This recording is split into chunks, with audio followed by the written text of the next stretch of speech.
Hmm.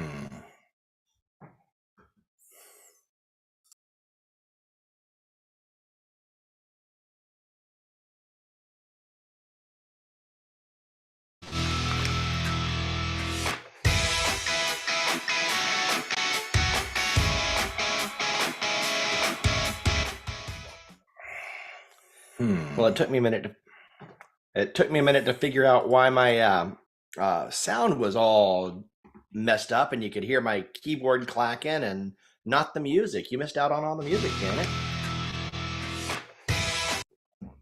Let's see here, and it sounds like I'm still on silent. There we go. All right. Good morning. Can you hear me, Janet? Okay, great. Yeah, excellent. Excellent. We got Suzanne on. We'll have a few more folks jumping in here in the next couple of minutes. So that's great. So we have just, for those who are out there on YouTube, and it looks like we got a couple people out there on YouTube. So, hey, we'll have you here in a minute. And so a couple things coming up this week. If you're in the Atlanta area, we have our monthly product happy hour at the Brass Tap in Dunwoody tomorrow night from 6 to 8 o'clock. And if you're on the local mailing list, you should have gotten that. And hope to see you there. Please look for that invite and RSVP for it so we can tell the staff how many to expect. We're at about 47 people expected right now, so it should be a good turnout. So, and then on Friday of this week, we have our monthly workshop, and we have with us today, and I'll put her on the spot later on, but not right this minute, Janet Bumpus, who is going to be speaking, who's going to be delivering our workshop on the 3-hour, maybe 4-hour product vision sprint. And we'll talk about that in a little bit as well. We've been doing a whole month on product vision here, and this is kind of our capstone, or at least our pre-workshop capstone today. A couple of weeks ago, we rolled out the vision assessment framework. And if you're just joining, I'll drop a link in here in just a moment. And if you haven't had a chance to run through the vision assessment quiz and kind of do a self-assessment of your product vision. And if you don't have a product right now, if you're looking for a new opportunity, just think about the last product that you worked on and fill in this assessment real quick. We're going to use that as kind of the basis for our conversation today, because the idea is what we want to do today is look at where people are having some challenges in their product vision and spend some time as a group talking through how you might improve on those areas and carry those areas forward. So in just a few minutes, I will drop the link to that assessment into the chat here so that everybody can jump in on that, and we'll kind of watch and see how the results come in. And we won't be sharing anybody's personal results with anyone else. That's all confidential. But if you want to use code names for your projects, that makes total sense. It doesn't matter as long as you know what it means. When you fill in the assessment, you'll get an email response that gives you your total maturity score, as well as kind of some of the hot spots that you specifically need to work on. And then we'll look at it, as I said, in aggregate here in a few minutes as well. All right. So what we normally do is we wait for a few more people to get on the line, and we start doing some introductions. And let me make sure that everybody can turn on their microphones if they want to. They can. All right. So and we just kind of spend the first 30 minutes or so here just talking about product stuff and what's on our mind. And so let me start actually and just ask a couple folks. And by the way, if your camera's turned off, I won't call on you because I assume that there's some reason that you can't have your camera on. But if your camera is on, I would love to invite you to introduce yourself and just get to know you a little bit while we're waiting on everybody to file into the room. Just like, grab your cup of coffee or whatever you're drinking at this time of day, and we'll stand around and have a little coffee chat. So hi, Candace, how are you? Hi, how are you?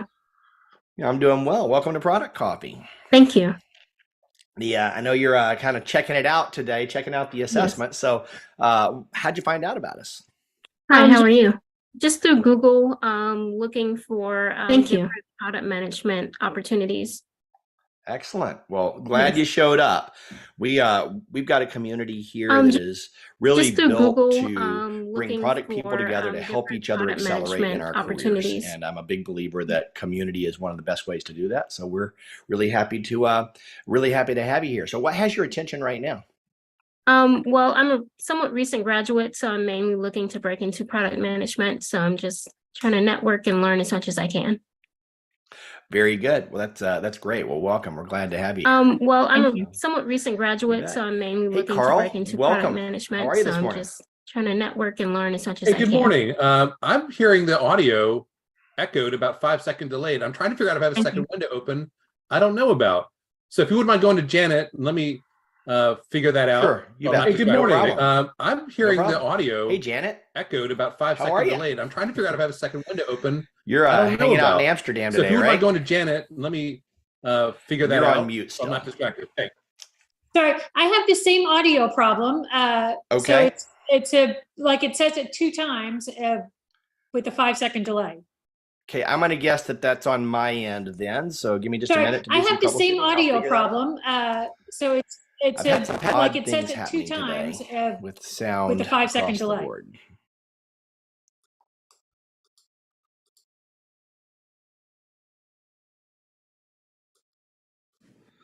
All right, is there still that double sound delay thing happening right now? Has it gone away? It's gone away? All right, so now I'm Good gonna morning. This is Suzanne. Hey, Jason, I met you at a boot camp up in Raleigh. So I'm excited to join for the first time here today. I did the assessment. I thought it was really interesting, great questions. And I think the echo, we didn't hear it on you, Jason, but it was on other folks. So hopefully whatever you did by me speaking as well, we won't hear the repeat of what folks say. But good So morning. thank you, Suzanne. Welcome. I appreciate that. I just switched another setting back. I want to see if that repeat delay is still there. Is it still happening or has it gone away for good now? Excellent. All right. So hope I'll tell you, all I did was turn my microphone off and back on again. So the old turn it off and on again seems to have worked. So, all right, Carl, you want to give it a shot?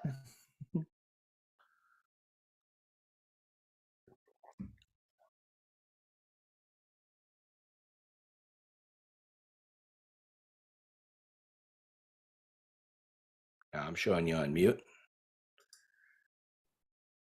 Sorry, Jason. Were you talking to me? Yeah, I was. Now I'm getting warnings that my internet's unstable. So I really hope this meeting is going to happen for me. All right. Sorry. Thanks. I'm Carl Cooter. I'm a longtime Capital One person. However, I left after leading a startup there inside of Capital One. It was a great little incubator that just frankly, competitive pressure didn't make sense to continue. So I am now looking for my next role.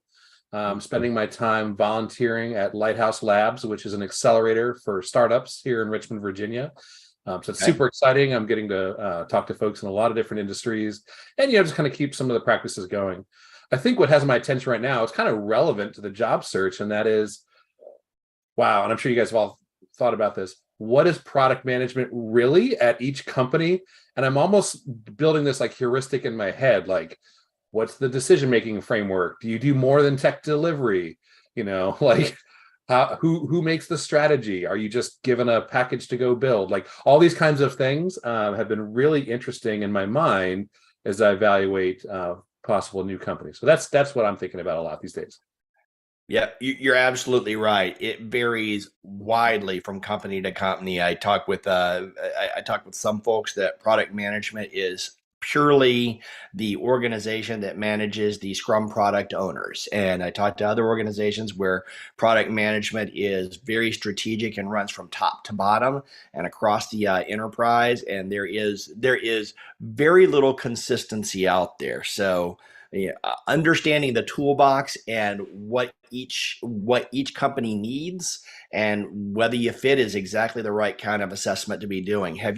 You're up in the Richmond area. I wouldn't be surprised if you know some of the other folks that we have in here, Mary and Allison, or you might know Steve, who runs Product Growth Leaders, used to be at Pragmatic Institute. But there is a really popular book going around right now, Never Search Alone. Have you heard of this one? I am in that community. In fact, Okay, excellent. that's how I got here today, is from a product group I'm with there. Yeah. Excellent, fantastic. So I was going to direct you to that if you hadn't already heard of it. Yep.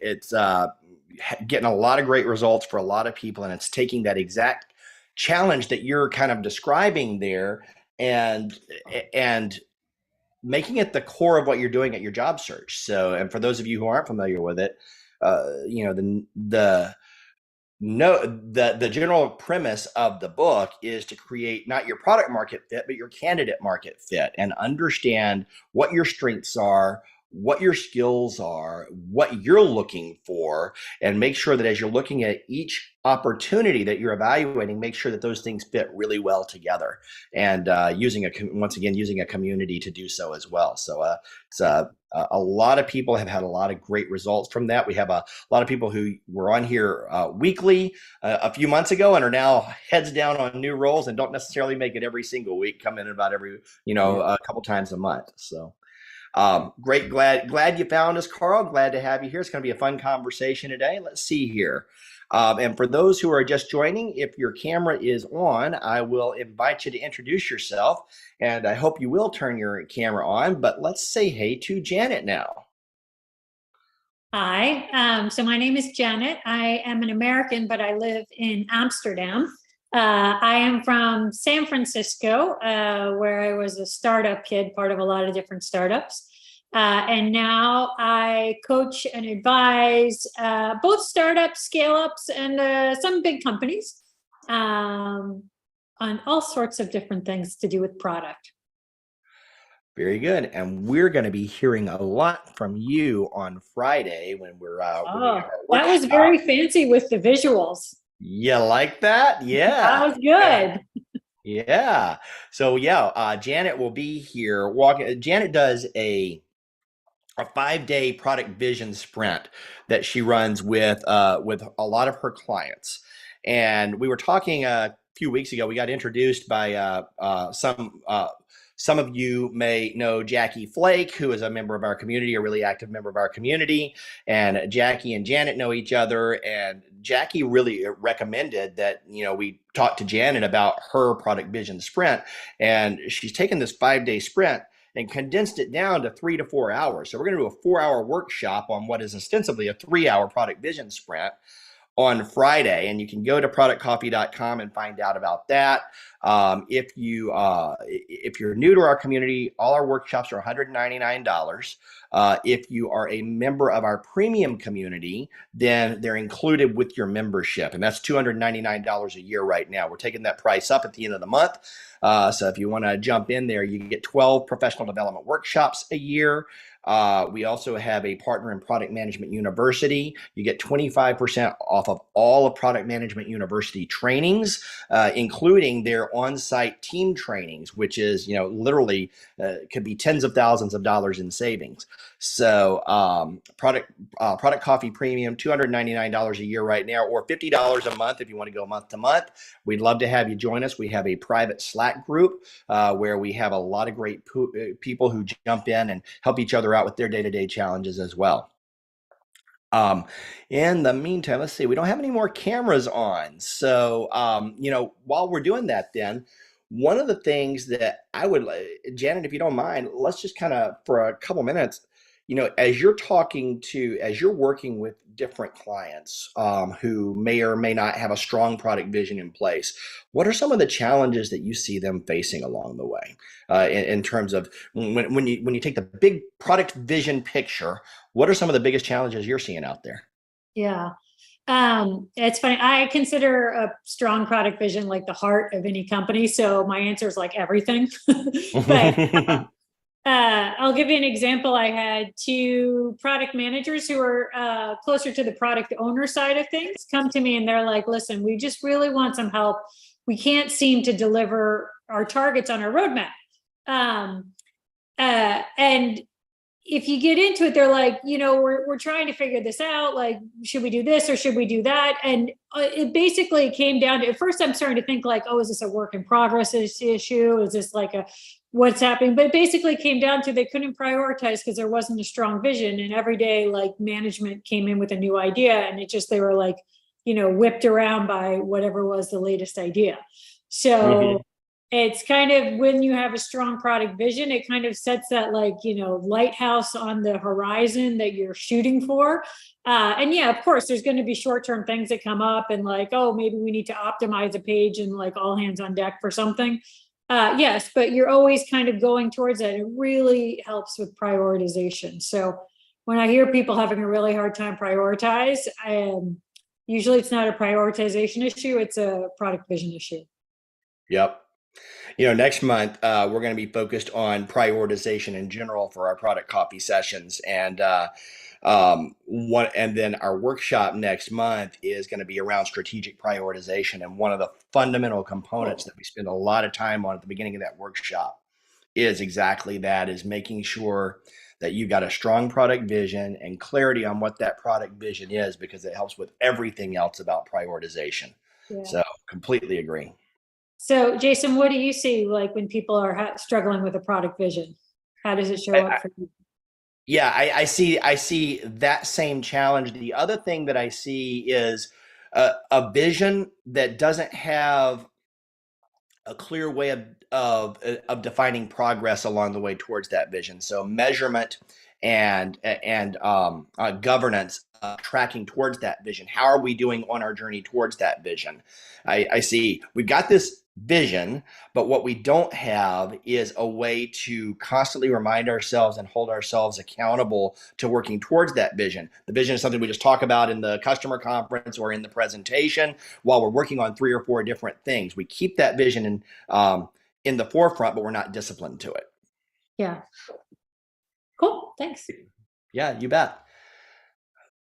Yeah, and I think that happens a lot as companies start to mature into as they kind of move past that. We feel like we've started a company, we've got some revenue moving, revenue's moving in the right direction, but maybe it's because we're being reactive and not as disciplined. So we're kind of responding to some things in the short term that are driving revenue in the short term, and we're responding to those customer requests, but they're not necessarily taking us in the direction that we intend to go long term.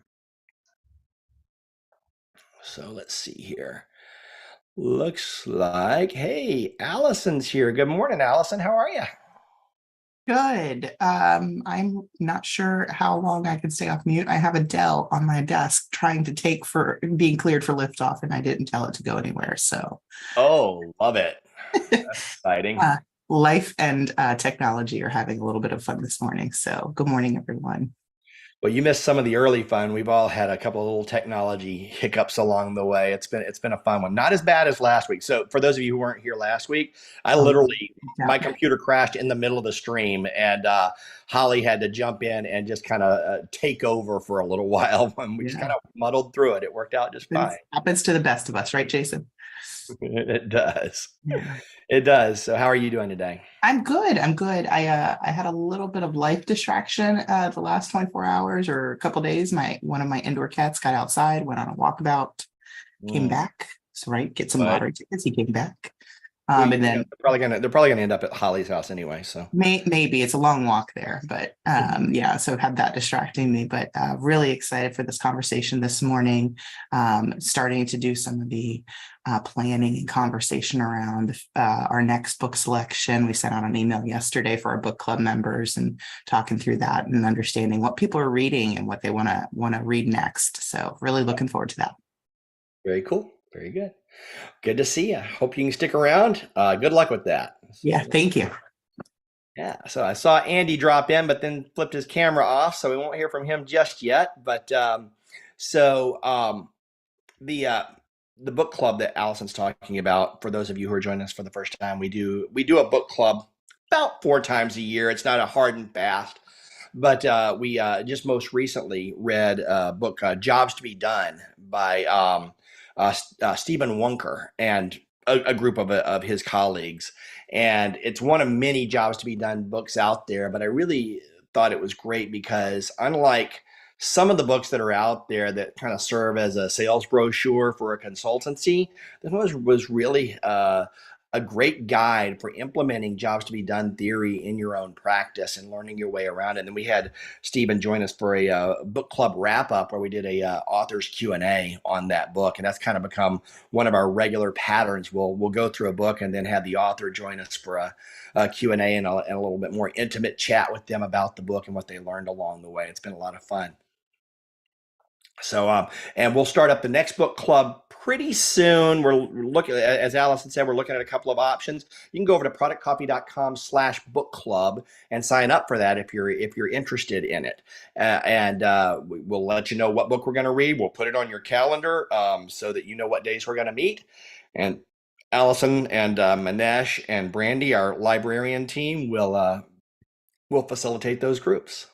Yeah, it's really interesting too. We did just so folks are thinking about it, like I don't know how often you're reading as part of your work role or your current role. And it's an excellent way to have some accountability without feeling like you're left behind. We've had folks that didn't read this last reading selection or got behind in the book. Jason, I think you've been behind the book before and still able to get some value out of the conversation. So yeah. That's a really great resource. It's available to you if you come and join us on Product Coffee/book club, and really looking forward to having conversations. I find that it's one thing to read, it's another thing to be able to learn and discuss with others, and it really enriches your experience and understanding of the topic. Yep. That's a fact. And it's just been kind of another aspect of the community here that some people like to plug into. And some people go to the book club and don't come to the weekly sessions, and that's just all they do. And that's just fine. We're just trying to find ways to help people grow. So I see Marcos dropped in. Marcos, good morning. Why don't you say hello to everybody?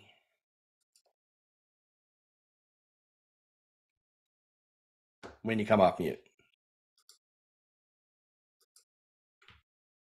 There he is. Does it work now? Yeah, we got you. Oh my word. You would think after all these sessions, all these friggin' Zoom sessions, I would know how to turn off the mute. Well, good morning, everybody. I'm glad to be here. I've been in product management with Jason a few years back, and moved into more of the customer experience, although product is still close to near and dear to my heart. And, helping clients and helping people and helping organizations. So whatever I can do for you, let me know. Very good. Very good. So welcome, Marcos. Glad to have you here. And let's jump to Andy. Hey, Andy, how are you over in Charlotte? Hey, good morning. Yeah, no way background. I went off camera because I needed to find the background, so you guys weren't seeing the zipping of the train behind me.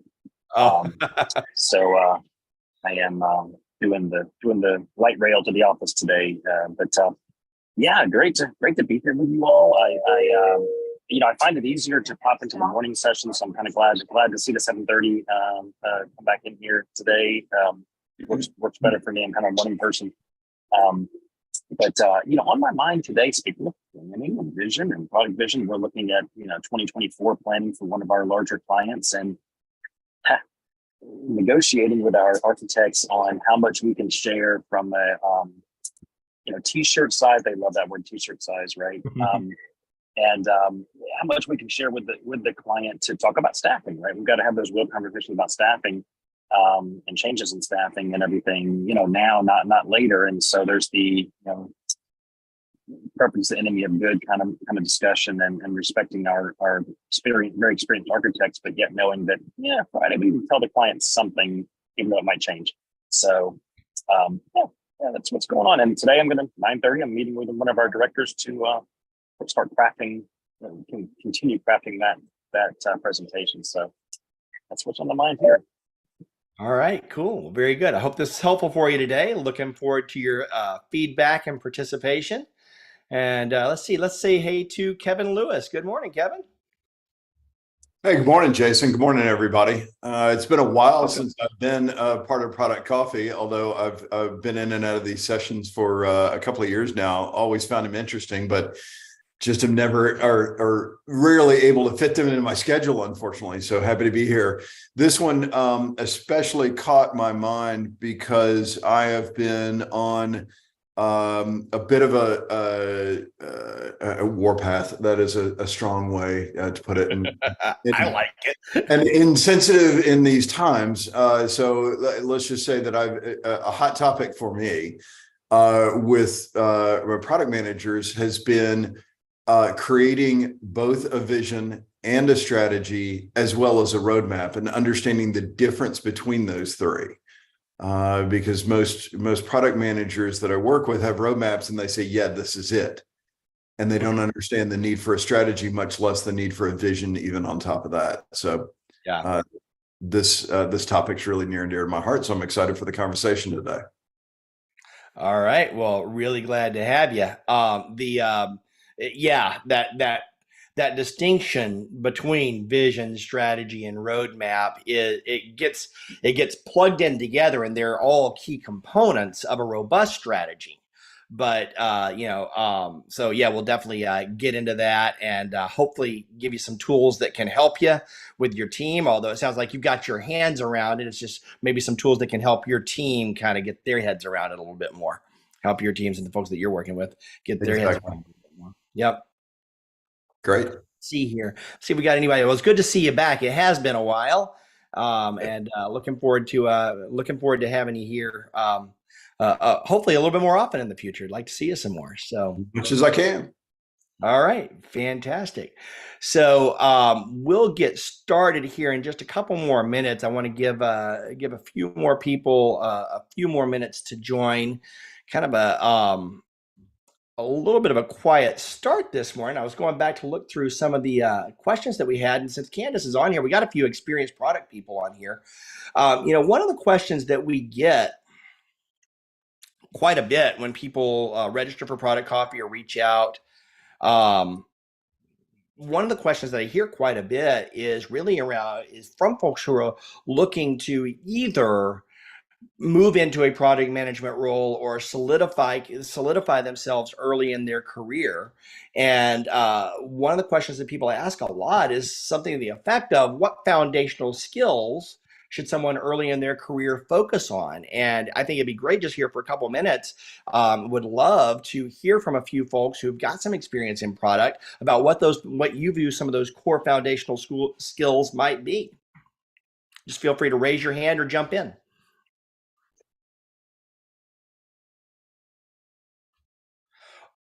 Or I could call on Marcos. All right. I think one of the big things that I saw early on in my product career was conflict resolution. Anything you can do to really, concentrate on how to diffuse what I would call, different perspectives of how to get there. Because product, and Jason's heard this from me before, is always, in my opinion, a hub of an enterprise, a hub of an organization. So you're dealing with everybody across the enterprise. And so there's gonna be conflict, and there's going to be a need to wade through all those different objectives that the different functional team members will have, and having, those skills. I'm sure different enterprises have courses that would, help you go and try to do some role playing and know some skills or learn some skills on how to go through conflict. I think is very helpful.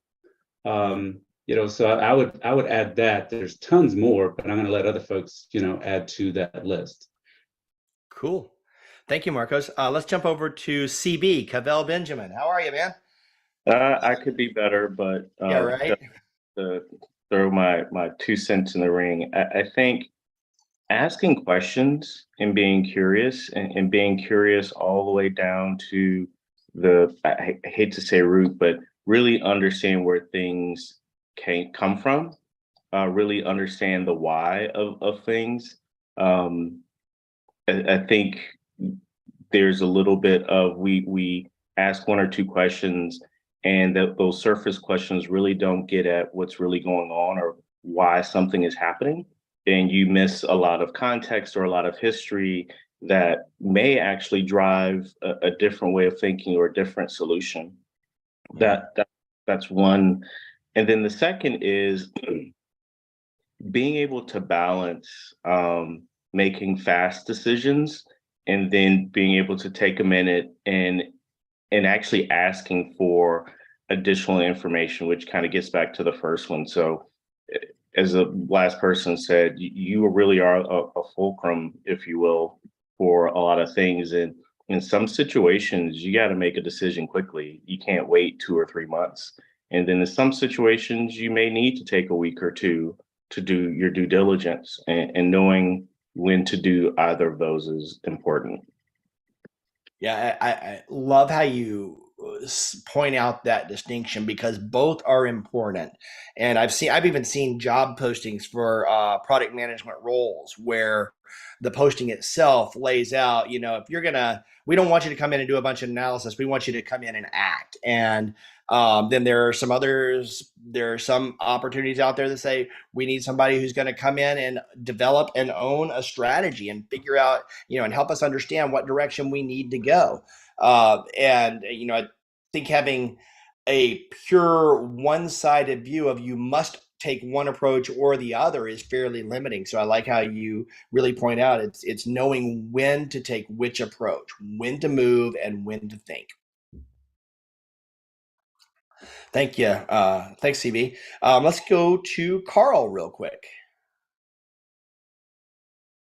Yeah, I have two thoughts on this. One of them, I think, dovetails on what you just said about postings where they ask you to just go ahead and act. And that is, I think, maintaining a mental heuristic. And for me, it's about 50-50 of time with your engineers, builders, designers, operations people, and the other 50% thinking outward to your customers and stakeholders. And I think it's really easy to do a poor job if you overly anchor to one of those spectrums. So I think making sure you've got a good balance there. And the other thing I would say, and I think this is part of conflict resolution, and I saw Allison mention communication. I think it is communication, and specifically storytelling. And I say that because conflict resolution, influence, judging, like all these things are only enabled through how you communicate. So if you're not a good communicator, none of those other things can happen. It is the tool for all those other competencies as well. So I would say, think about communication and specifically storytelling for the inspirational piece that comes with that style of communication. Very good. Thank you, Carl. And one more, and then we'll shift gears here. Kevin. Hey, just to build on what everybody else was saying, along with that conflict resolution with Marcus, I thought that was really a great lead. Is built into that is prioritization, which I think is really key, and that goes along with the comment around when to act fast and when to take some time to consider. But I also, and Jason, not trying to play into your hand, but I view a clear vision and strategy and roadmap as scaffolding for be able to prioritize those decisions. Because without that, you're kind of left with the just kind of spur of the moment. Well, which is better? Okay, this one now, which is better? Now that one. You're just making spur of the moment decisions without having a sort of framework that the decisions ladder into. I also like Hector's comment about relationship building. Huge, especially in large organizations. Yeah, there are hard skills and there are soft skills. And, conflict resolution, one of my favorite books actually is, and I try to go through this book about once a year. I'm not always consistent on it, but it's one of those that I keep going back to. And it's Crucial Conversations. And if you haven't read that book, I'll drop a link in here in a little bit. But it's really about the art and the practice of managing conversations where stakes are high and opinions are strong. To put it in its simplest possible terms. Crucial Conversation for the win there. It is a powerful book, and I actually recommend doing it with a reading group, especially with people that you work with, if you can pull together a group of people to go through and do a book study on that book together over the course of about 6 weeks, it's a great team builder for one, and it puts everybody on the same page and gives you some common language, especially if you're having some high energy discussions, kind of like a book club. Yes, Jerry. And that's one we can certainly consider for the Product Coffee Book Club as well. I find it really powerful when you can. And one of the things we did at Silver Pop that was so fun is we ended up going through it as a book club one round. And then a lot of the people that went in the first round of that book club ended up facilitating further readings of that book and just kind of spread it around the whole company, and it became a part of our culture. And that's particularly something worth considering here at Product Coffee as well. To kind of get started with that book and then take it back to your company. I see there's some excited chat in there, Allison. I'm not trying to push something on book club, but it came up today. I just like when the universe offers up what I was already trying to put down. So that's fantastic. There you go. Fantastic. All right. So with that being said, let's get started with our program. Before we do that, I want to take a quick moment to thank our sponsors. We do this program every single week. We go live on YouTube. We go live here on Zoom for those of you who are in the room. And let's see, we got a few people out there on YouTube. Feel free to say hi. I see Candace out there on YouTube as well. We're glad to have you here. And all that wouldn't be possible without the help of our sponsors who help us with this program. They send great talent. They send great thought leadership to us to share with you, and they help us get the word out and bring people into our community. So I really want to take just a quick moment to pay tribute to these sponsors who make this possible. You met Andy a moment ago. I don't know if you're still on the train, Andy. If you're not, we can let you speak about Method. But if not, I'll just thank you again on behalf of Method. Go ahead. I hear you. Yeah, I am in the lobby actually, so I can speak. So at Method, we work with companies to help make their vision a reality, and most importantly, help them build muscles to really own that vision, own that product to implementation. That's what we do here. Very good, and super glad to have you, and thank you for your support. We have a lot of folks from Method show up on this call. Andy's one of our most consistent and always brings some great contributions to the conversation. So glad to have you here, my friend. We also have Sophion, who many of you may know. They have a few platforms that are really built around product and innovation. Most recently, they launched acclaimedproducts.io, and there's a free trial out there for everybody here. If you go over to acclaimedproducts.io, this gives you a framework and a platform for managing the success of your product, and it's like nothing else on the market. Would love everybody to go over and check that out. We also have Genuine Parts Company, who is currently still, they have a constantly growing list of product management roles. Genuine Parts is about a 100-year-old company, and many of you know them by, they're the parent company of the Napa automotive parts stores, and they are transforming their organization into a technology product organization. So, and that's beyond just the website that serves consumers. They have products that serve their independent store owners. They have products that serve their corporate store owners, and they're building a massive product management practice. And they partner with Product Coffee to help them find great people. So especially the Atlanta area, but they do have some nationwide and even global roles available as well. But especially if you're in the Atlanta area, follow the link there that I just dropped into chat over to Genuine Parts Company and check out some of their open product management opportunities. I mentioned Product Management University a moment ago, which is a great source for B2B product management training, especially.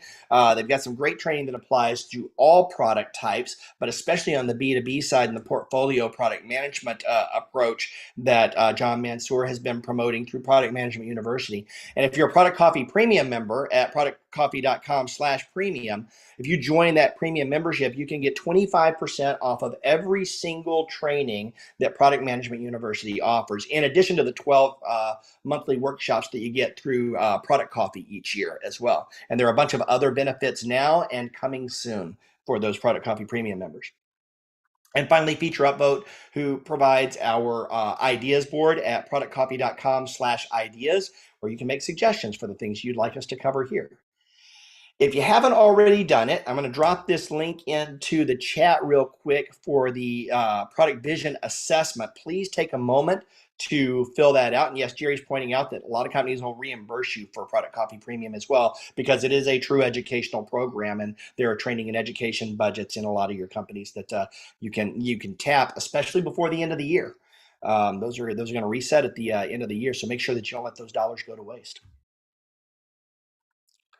So jump over to the product vision assessment if you haven't already taken it. As you fill it out, what'll happen is you'll get an email with your individual results, and I'll have some aggregate results here, and we're going to dive into some hot spots here in a few minutes. But and then once we do that, this Friday, as I was speaking about the workshops a few moments ago, some of you met Janet earlier on the call. Janet Bumpus is going to be teaching us her 3-hour product vision sprint. We've got about 4 hours set aside on Friday from 10 to 2 Eastern, and we will dive in and learn how to lead a 3-hour product vision sprint with your team to fix some of the problems that we're going to talk about today, and to hone in and draft a great product vision and learn some of the principles of storytelling around that product vision so that you can create greater alignment in your organization and emerge with greater leadership visibility. So really valuable workshop, really excited about that this Friday. Got a couple days still to sign up for that. And you can go to productcoffee.com, where you will see it right there on our homepage. You'll see a link to go register for that. All right, and next, let's ask everybody here, if you would please go to productcoffee.com/notes. And that'll open up a Google Doc that you can do the little star and save into your own Google Drive. And what we ask is that everybody just join each other in taking notes together instead of taking your own private notes.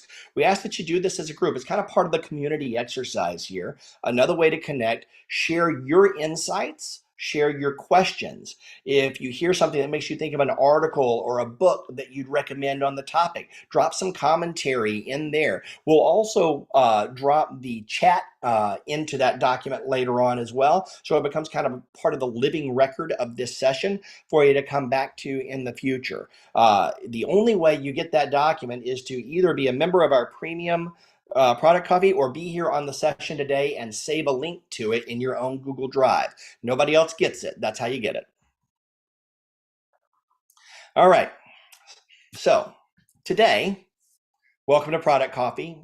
For those of you who don't know me, I'm Jason Brett, and we get together every week with a bunch of product people to help each other elevate ourselves in our career, elevate each other in our careers, learn from each other's experiences so that we can be more impactful both in our own profession, but also for our companies, on our company's behalf, and certainly in our markets and on our customers' behalf. So we want to create better products and have better careers, and that's what we're about here at Product Coffee, is helping each other do that.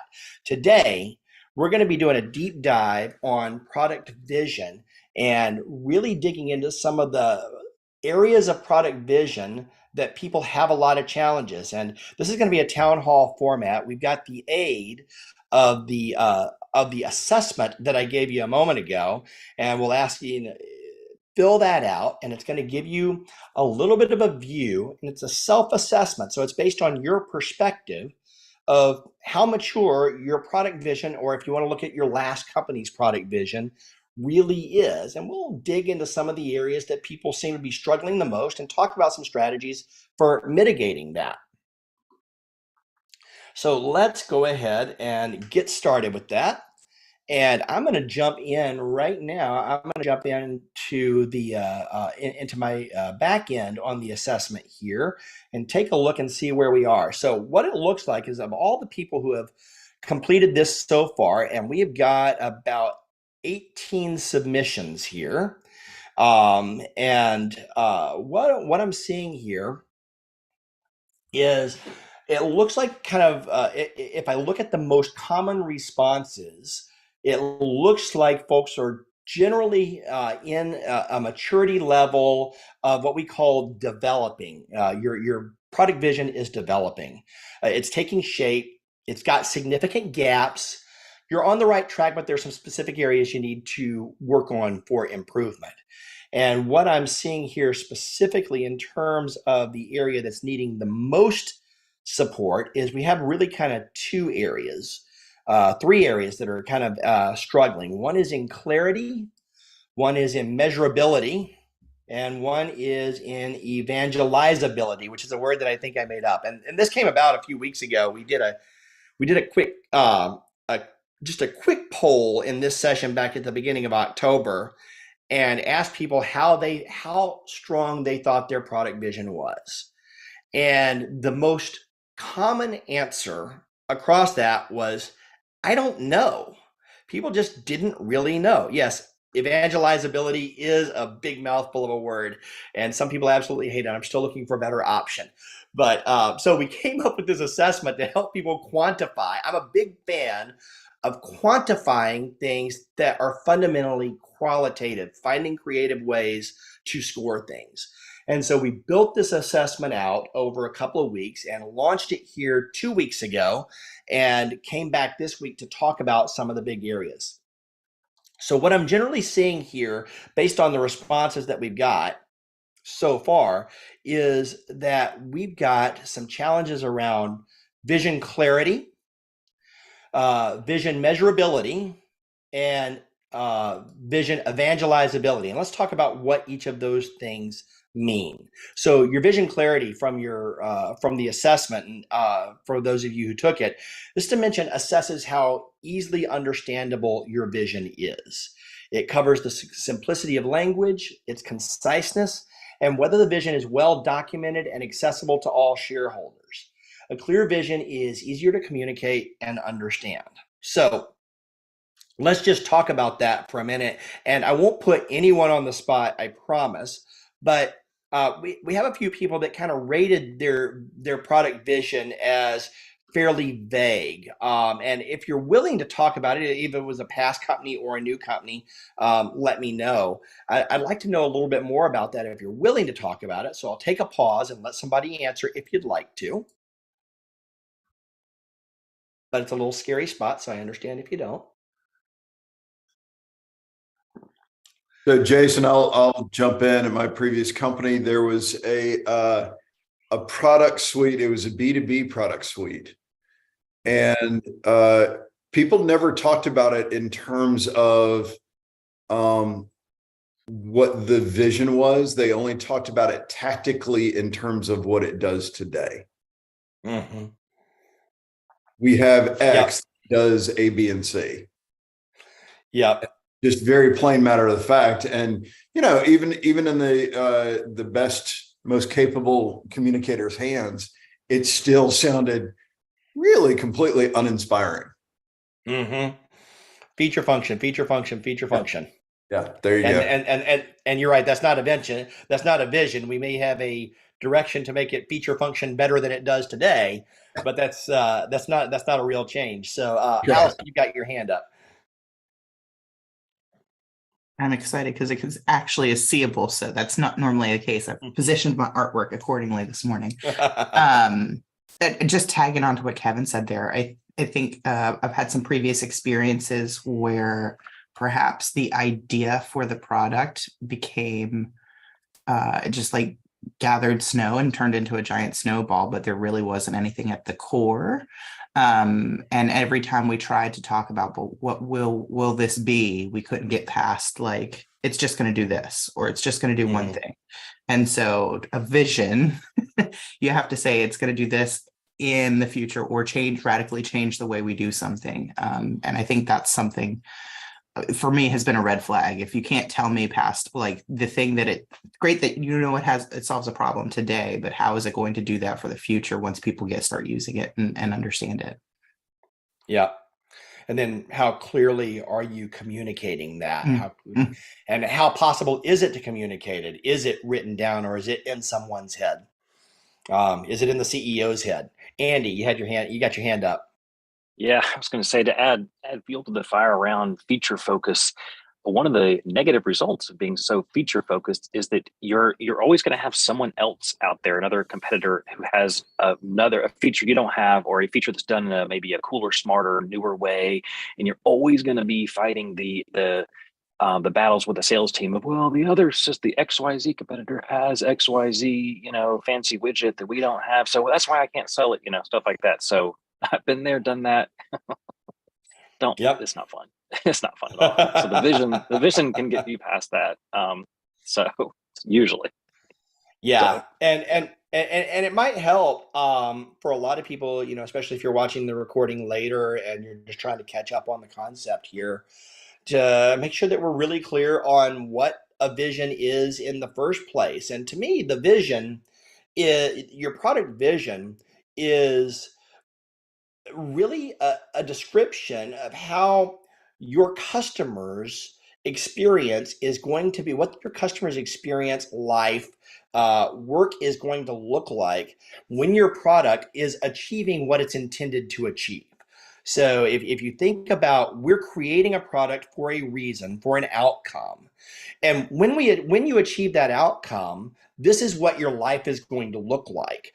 This is what your experience is going to be like. That's really the essence of a product vision to me. And I don't know if somebody else has a different or a slightly uh, evolved explanation of how they look at a vision. Would love to hear, Janet. I'd love to hear how you describe a product vision. I think that was perfect. It was how you're going to make a customer's life better. Mm-hmm. The outcome on the customer.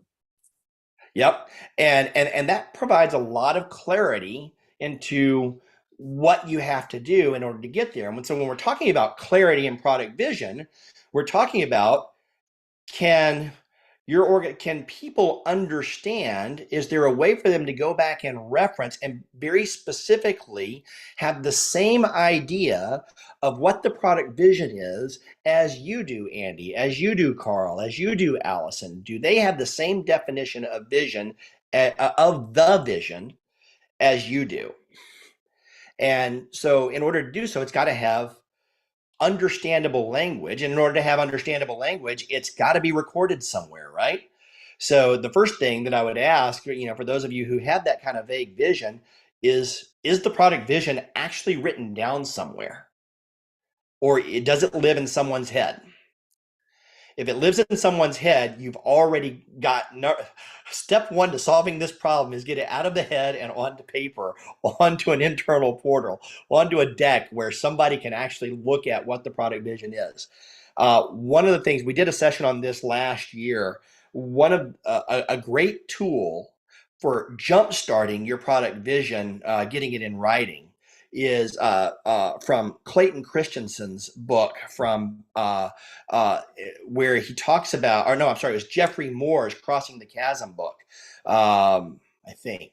Yeah, where they talk about your product positioning, and there's a positioning statement that people use that kind of really talks about and it's really intended as a marketing concept for your product positioning, but the idea is to draft a very specific statement. I should have had a slide in here. I'll drop it into the notes here in a few minutes.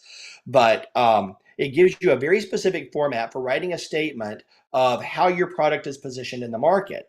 And if you just look to the future and think about what that statement could be in the future, to represent the future, then it gives you a template for drafting a product vision statement. Now, if we all do that, then we all end up with a product vision statement that reads exactly the same way. This is intended to give you a rough draft. And I will try to I'll try to find that while somebody else is talking here in just a moment.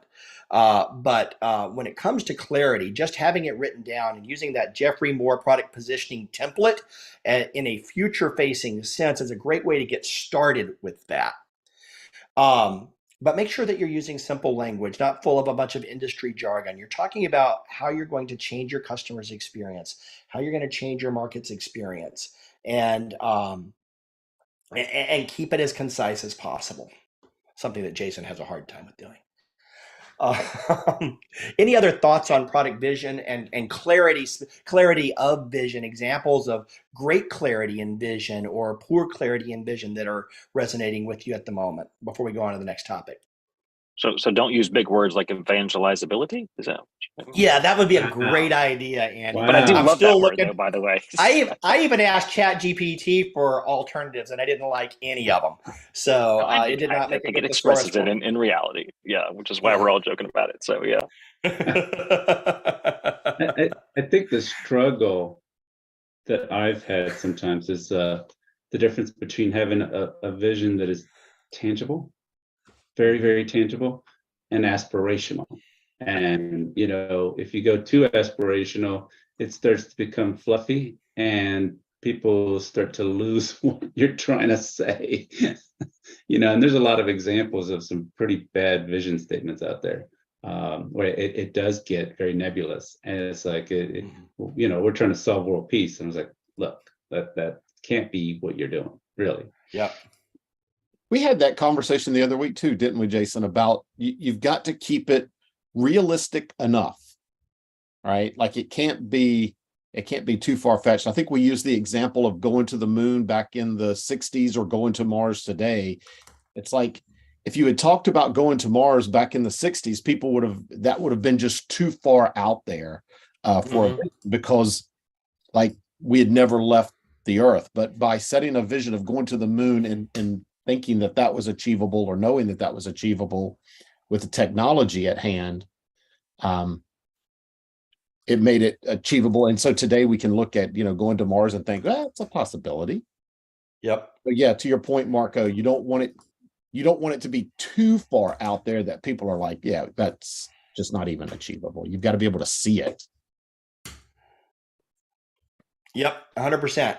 I found for those of you who are interested, I dropped also, we did a session last year, like I said, called From Positioning to Vision, where we walked through that specific template and talked about how to make it into a starting vision statement. I want to once again, I want to caution everybody, it's not the be all end all, it's a starting place, but I just dropped into the notes document a YouTube link to the recording from that session, and all the other materials from that session are available for our premium members inside the new members portal. So, and Andy, I did get your note that you didn't get the link on that. We'll make sure that you do. So, so let's move on now for a moment and jump over kind of to the next area. Let's see if we've got any new responses here as well. Oh, we got another response here. Let's see how it changes things. Let's see. Yeah, we're okay. So we actually had a little bit of a shift here. Specificity has risen up here a little bit as one of our common areas of challenge. And we've also, right now, we're looking at specificity, innovation, measurability, and evangelizability as some of the big hot spots. People are feeling pretty strong, at least commonly strong, on alignment, inspiration, and feasibility, and flexibility and marketability, and flexibility and market responsiveness, as well as stakeholder resonance. So at least right now, and what I'm looking to do, by the way, folks, is if you would encourage other folks that you know in product to come take this assessment in a really honest way, I'd like to get about 100 responses in here and then publish some aggregate results and kind of talk about some of where the hot spots really are on a more statistically significant scale. So if you know some product people that are thinking about their product vision, take that link. The first 100 responses are going to be the first 100 submissions are going to be free. After that, we're going to pull this back behind the premium paywall and offer it as a separate assessment after we've kind of validated some of the components of it. This is headed to become a full-fledged product, but would love your help in gathering some sample data so that we can continue to validate and refine the model. So, But yeah. Jason, Hector, yes. I just contributed this on the chat, but based on the discussion, I kind of defined what a product vision should be. And it really should be a clear and concise statement of what your product should achieve in the long term. But from your customer's point of view, it should communicate clearly to them how it's going to improve their lives. And it really serves as a guiding star. It's not necessarily a North Star metric, but it should help you come up with the right North Star metrics as to how you're going to be measuring, how you're going to navigate your way to get towards that long-term vision. And the vision should be ambitious. It should be aspirational, meaning it should be like long-term, because if you can do this in a year or two, likelihood is everybody else, your competition is going to do that as well. So you have something that continues to be a long-term vision, and it needs to be focused. I think the other piece is that it should be clear, it should be simple to communicate to others so that you're enabling your customers and your partners to help you spread the good news about what your product does and for whom. That is basically what you want. That allows your own customers, allows you as a vendor, as a manufacturer, or whatever it is, to be able to enable your customers to spread the word to others. Yeah. Yeah, I like how you use, guiding star as opposed to North Star. Janet at the beginning of the call, when we were kind of doing some of our chat at the beginning, said lighthouse, and I like both of those terms a lot. They represent the same kind of concept, and SpaceX as a company is one of my favorite examples of vision. Whether you love or hate Elon Musk doesn't matter. One of and this is not a product vision, it's a company vision, but a product vision descends from company vision. And the SpaceX company vision is to make life multiplanetary by establishing a self-sustaining city on Mars. So you want to talk about aspirational, but still specific.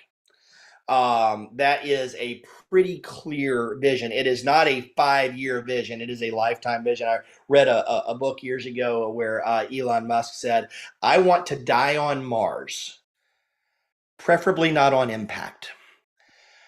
And so his whole point was, this is not a, this is a life goal. This is something that I want to achieve in my lifetime, but it's going to take a while to get there. So, but he time bound it there as well. He said, within my lifetime, I want to achieve this. So that does have that time bound component of a vision. It is plenty long term though. So let's jump on to the next topic, and that is specificity. And when we talk about vision specificity, we're talking about how well the vision provides a clear direction for the product and the team. And it should be specific enough to guide decision making at all levels. So, we can. I would love, once again, if somebody has a specific example, throw your hand up. I would love you to do that, or jump in. I'll give it a little pause here to see if anybody has a specific example of a vision that has great specificity or one that does not.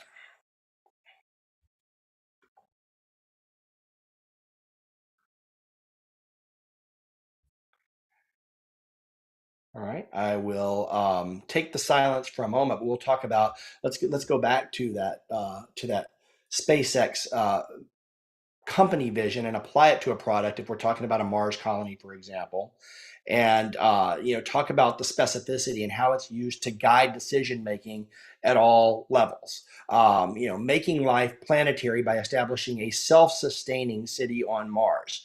What does that tell us that we need to prioritize?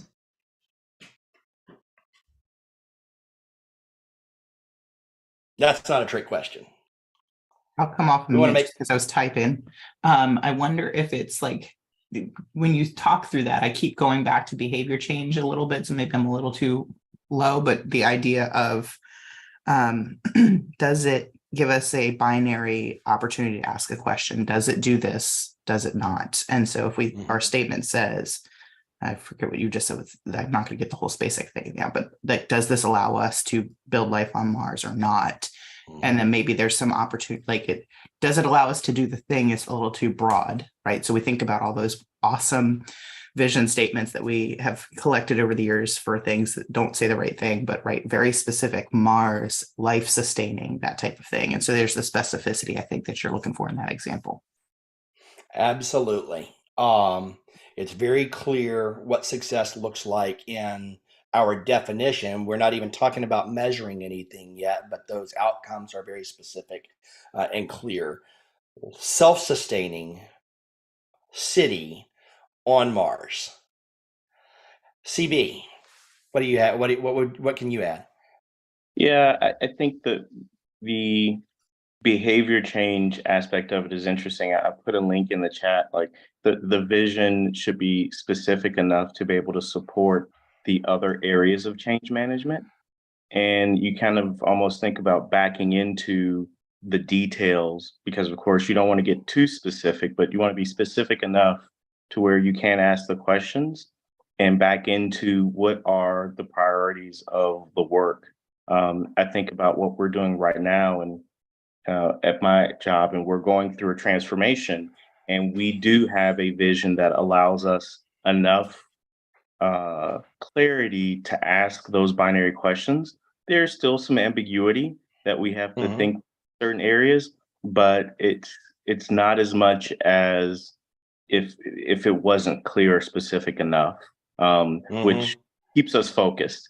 It allows us to say no to a lot of things, or even not now. It allows us to say this is a tomorrow problem, not a today problem. Right. And the specificity comes in the outcomes, not in the method, right? Exactly. That's where that flexibility is.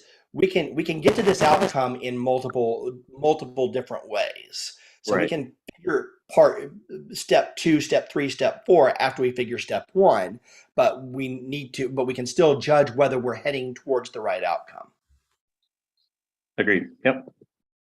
So Jason, I Very just good. shared one that I found that I think also has great specificity, and that is Disney as a company. This is their vision statement, and of course we know that their goal is basically they're in the entertainment industry, and pretty much they're a leader across different adjacent sectors within entertainment.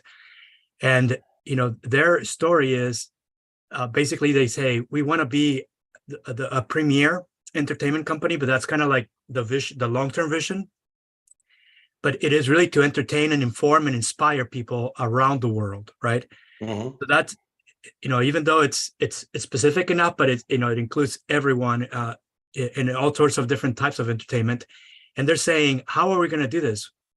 Unparalleled storytelling and reflecting the different brands that appeal to the different markets, and engaging creative minds and technologies to be able to become, or to be able to remain or be a world premier entertainment company. And I think that if you look at their individual brands that they've acquired, Pixar is an example, right? What is Pixar known for? If you look at Pixar's own statement, they're great storytellers, right? And right now everybody's trying to launch the next Pixar, so they get acquired by Disney or one of those other companies. But that's really you align, and then even companies that want to be acquired by the larger leaders will actually align their vision to a larger company's vision from very start. And I think that's what most organizations will do. And then our role as product managers, because our product may be only a portion of a larger portfolio, is to align our own product vision to the company's vision. And I think that this is key, because if if you come up with a product that doesn't fit under your company vision, you're always going to be struggling to get the right resources, the right funding, and the right marketing activities that will actually get you the traction that you need. And so often you need to make sure that you understand that whatever you're doing aligns with the company's vision. Yep, completely agree. And we do have a whole dimension on that concept of alignment. I want to jump back here to Allison Belforti here specifically, if we haven't gone too far past that. Allison, you had your hand up a moment ago. Yeah, it was about the vision for SpaceX, and I think it's, the best part of it is it's long term, right? It's not about the rockets, because it could come to a point in the road where the rocket becomes obsolete. But to us, like the layman, all we see is the rockets, right? So all these decisions are going to be about how do we get people to survive on Mars, right? Because at a certain point, maybe they're doing testing now, right? Maybe rockets is not the way to go. Somebody else has something that gets people there in a different way. Or, you know, the rocket is part of the first settlement. So it helps you, you know what I mean? It's like, don't get stuck on, we're building rockets, right? Like that can get you to decide certain things, like what's the color of the rocket? What's the this of the rocket? Where it doesn't get you to your end goal. Yeah. 100%. It gets you to the outcome, to the big outcome, to how life changes, to what changes in the world. And to your point, the color of the rocket doesn't really matter so much as what the rocket does. Yep. Thank you. Carl. Yeah, I thought I might just take a counterpoint to the Disney example that Hector put in there. Yeah. Like, one is, I don't think it's easy to communicate. I think there's a lot of words in there, and I imagine the committee may have put that together. I also think it doesn't describe the future at all. So I don't think it's easy to communicate. I don't think it describes a future outcome. So if I was helping Disney write this, I think, you know, based on our conversation so far this morning, that would be the feedback I would offer. It feels maybe more like a mission, and even that could be probably more pithy, like inspire the world with great storytelling. Like maybe that's the mission statement, but I still don't think we have a vision. Yeah. Yeah, let me go back to that. You know, it does talk a little bit about what they're going to do for their customers.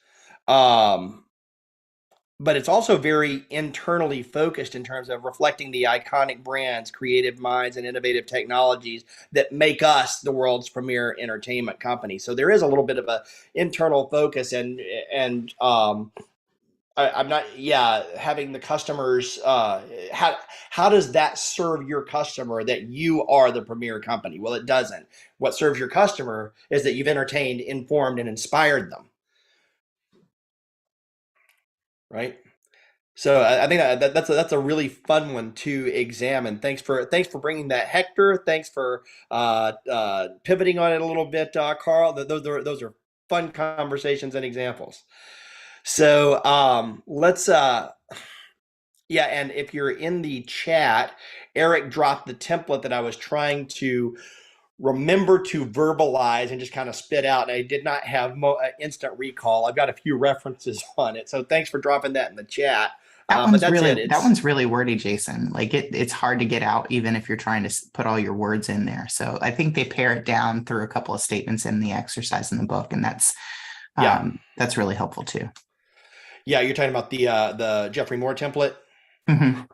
Yeah, agreed. But and that's why I say it's the starting place, so it helps you understand what you want the world to look like when you're done, and then you can use that to bring it down. Because clearly, the SpaceX vision doesn't have that level of detail in it, or that nearly that verbosity or evangelizability. But yeah, I completely agree. Thank you, Allison, for pointing that out. It is very wordy. It gets your conversation started, but it's not where you finish. Yeah, I'll just jump in and say, I think this is really good thoughts for people to have, especially as you're doing your strategic thinking, right? But it doesn't. It's not the vision statement itself, I don't think. Yeah, correct. Agreed completely, at least. All right. So any other thoughts on the concept of that specificity before we move on to the next topic that is showing up in our statistical analysis here? So I heard somebody earlier speaking about this, and forgive me, I can't remember who said it, but we were really talking. Oh, I think it was Kevin actually. We were talking about the concept of innovation, and this is the dimension that looks at the vision's ability to encourage creative thinking and a forward-looking approach. An innovative vision challenges the status quo and aims for a transformative impact. And this is, was that you, Carl? Yeah, when we were talking, no, was it Kevin? When we were talking about, the notion of when the vision is really limited to here's what the features and functions do, here are the features and benefits, but it's not really, this is what we do now, this is what we're going to do in the next quarter. That's not a vision. We're really talking about massive change and inspiring innovation. Who was talking about that a moment ago? It should have been me, but it wasn't. I think it might have been CB. Yeah. Might have been me thinking about change management. It should definitely lock into all the other aspects of how you think about it. And your comment back was the how is not specified, but where we want to go is the specific piece that allows us to back into the how and allows information. And I think that's where some of us are chatting about that template. And I think someone had better words than me, Maribel, about the way that template is worded. Calling out current competitors is a little bit of a smell. And Maribel, I love your comment of it doesn't allow for innovation. It doesn't allow for us to think about other markets or other places where this can be valuable. You think about if I consider Disney, Disney talks about entertain, but that allows for more innovation around how they entertain. It could be through video, it could be through books, it could be through all kinds of mediums, as opposed to, oh, we make great movies and we will do better at making great movies as opposed to somebody else. So that's something to watch if you are always trying to run just ahead of what your closest competition is today. You may get run over by somebody else that comes in from left field.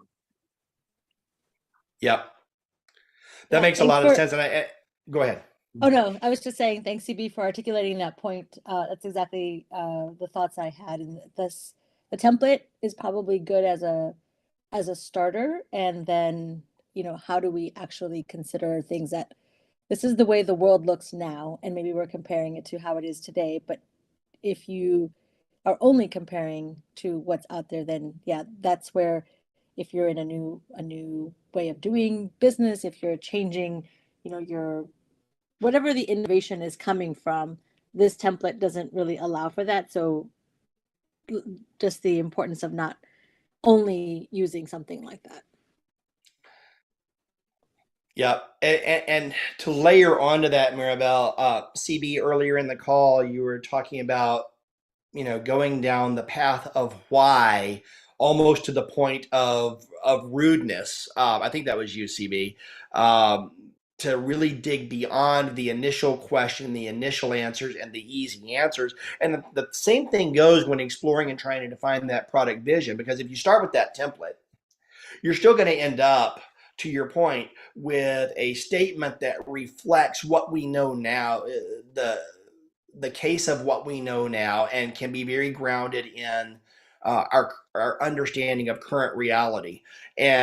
But challenging and asking why is that important all along the way until you get down to the pure essence is one of the ways to refine that down to what the product vision really needs to be. And as you were saying, Maribel, I definitely agree that the template is a starting place to help that conversation.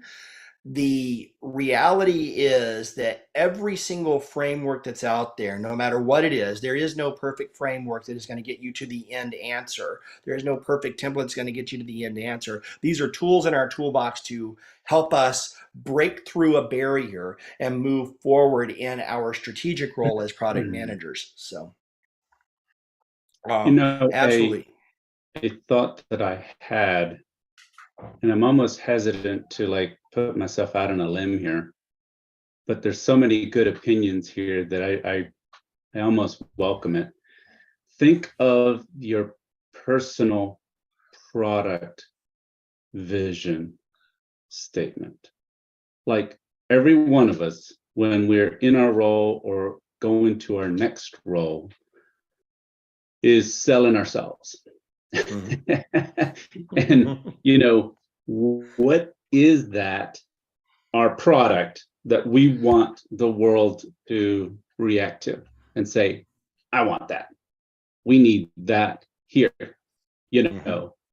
And it's very personal and it's very tough because it's like trying to encapsulate something that you can say, this is my vision, this is what I am, and this is what I'm aspiring to.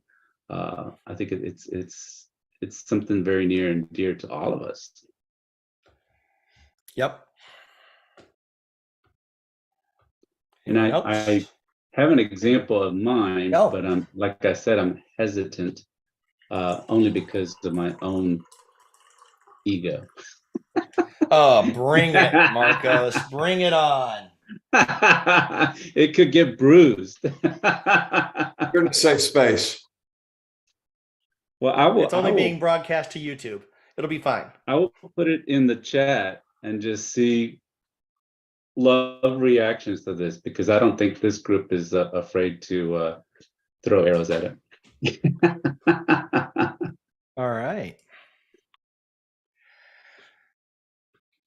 Senior business executive with a career of transforming customer experiences for business success of growth, saving cost, and retaining customers, enriching other people's lives for the better across the entire ecosystem by influencing champions, inspiring people, and delighting customers. So I'll start and then I'll let other people pile on. If I think about it from a vision, from your own personal product vision statement, yourself as a product, what I don't see here is how bringing you on board for an engagement or a role is going to what's going to transform about your customer, how their experience is going to be transformed. I see a lot of good terms that are really important concepts that people are looking for in a senior business executive, but I don't see a true transformational statement to help me paint a picture of what life's going to look like for the guy who hires you, the lady who hires you 5 years down the road. So I don't know if a product vision is the right parallel to draw here, but if I were drawing that parallel, that's the first thing I'd say. The benefits. Yep. Andy, go. Yeah, maybe it's, yeah, it makes sense what you said, Jason. And maybe it's the end of it that adds something like through XYZ, and we get a little bit more specific there, you know, through evangelizing, use our word, through evangelizing our product vision, maybe, you know, something like that. I think that gives it a little more meat to it. But it is beautiful in the sense that I think it resonates there as well. But yeah, I think some specificity at the end would probably bring it home.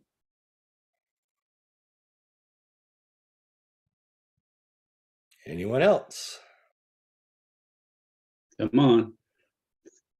I'm not on a limb. Multitasking this morning. I would say to Jason and Andy's point, like I read the buy part and wanted to say, like, I need that to just be one thought. And right, it's I don't want to tell you which child to pick there in terms of how you're going to express that, but I think it's like buy this. And that brings it together, because the first sentence totally says what you've done, and then how you're going to do it for them is the end of that second sentence. Which child to pick? I love the way you phrase that. They're all great. But which one would you unequivocally say, I could do this over and over on repeat, and I'm known for this? So like that's perhaps the different, right? There's multiple. We all have multiple qualities that we can do. This one, when I was writing mine, it was like I got all the way down to manage chaos. And right, I don't know if you want to lead with, I manage chaos if you're looking for a new opportunity, but how do you manage chaos? And then speaking through that. The one thing that I thought of was by removing friction. Mm-hmm.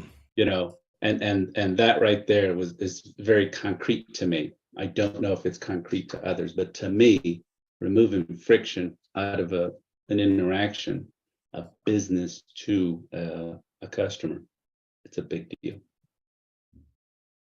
Yeah. Well, if you're looking for senior leadership, right? I mean, they deal with friction all the time. So if you come in there saying you can remove friction, that resonates. Mm-hmm. I do wonder, like in the looking at the length of yours, like Allison, you mentioned yours is I guess where my head is how easy or hard is it to evangelize that when it's really long? Like when you go in, you want to sell yourself to somebody, you want to throw this vision out. When you leave, you want them to be repeating it in their head. The longer it is, the more difficult it is for them to keep that in their mind, to keep all of it in their mind, or they're going to pick out the pieces that help them. So I really like what you're saying there, Jerry. It makes me want to even go and say, when I leave that room, or when my opportunity to make that impression has ended, the thought that needs to be, just like a product vision, the thought that needs to be left sustained in everyone's mind is, what is this organization going to look like when we hire this person, when we bring this person on board? Is it going to be a cohesive product management team? Is it going to be a massive increase in customer loyalty and love? Is it, what is our experience going to be when we bring this person on board and they've done their job for a little while? Yeah. I appreciate all this feedback. This is awesome. And I hope by bringing this example that you guys can relate to it in your own self of what you are and, what you stand for. I think that's great. You've definitely inspired me to think more on mine. So ditto. Thank you for bringing it. As Andy said in the chat, thank you for the boldness to share. That was great vulnerability, and thanks for encouraging him, Kevin, and reminding him that this is a safe space for everybody to see. And really appreciate it, Marcos. That was really cool. As we get ready to land the plane here, I want to share with you all, I'm just going to share with you not the detailed results, but the aggregate real quick of where we are. So give me just a moment here.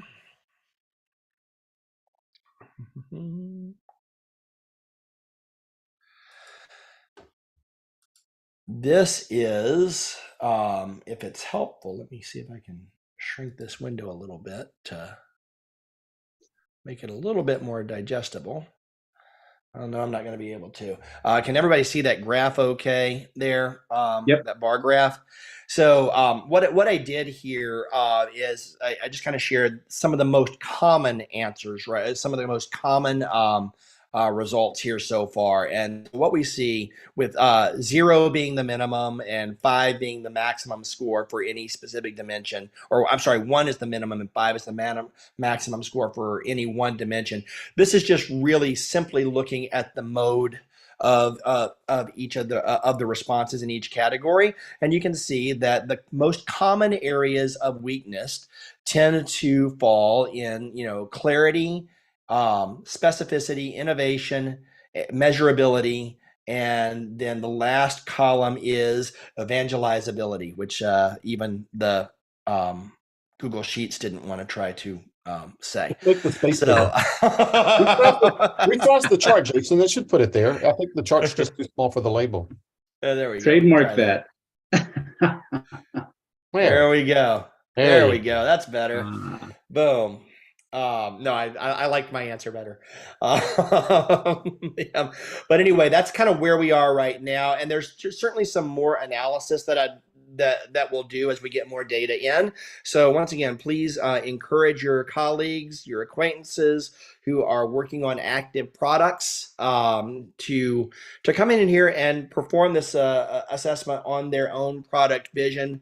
Once again, it is confidential. You can use code names so we don't know what you're talking about. That what really matters is looking at kind of real products so that we can build a more effective and useful model for the masses.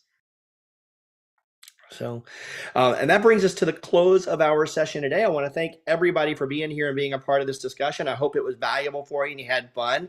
You'll get an email with a survey. Would love to get your feedback and tell us how this was for you, how it helped you, and what you'd like to hear from Product Coffee and see at Product Coffee in the future. If you're in Atlanta, come to happy hour tomorrow night, and wherever you are, we hope you'll join us for the workshop with Janet. Janet had to drop off for a client, but remember that we'll have Janet here on Friday for the 3-hour product vision sprint starting at 10 a.m. That says 10 a.m. to 1. I think we're going to actually go to 2. So, and that's what we blocked on your calendar if you signed up. But that is at productcoffee.com/events. You'll see the link to sign up for that workshop. And if you'd like to take a free trial of Product Coffee Premium and attend that workshop for free, you can go to productcoffee.com/premium. You'll get a 7-day free trial, and then you can simply cancel before the end of the 7 days and experience that workshop for free to see the kind of offerings that we have here at Product Coffee throughout the entire year. And thanks for being here today. It was good to see you all. Have a great week. We'll be back next week with Holly talking about prioritization frameworks. We talked a lot about prioritization today. We're going to go deep on that starting next week. So take care, everyone. Bye. Hey, Jason, the fact that you're sharing your screen meant that the oh, yeah, thanks. Didn't have full screen. That's okay. Well, we'll do that. There you go. Boom. Yeah, we all saw it in the beginning. So I think we knew what slide we were referring to. And there's that. Woo! And there's that. See you tomorrow night. Yep. See you, everybody. Bye-bye.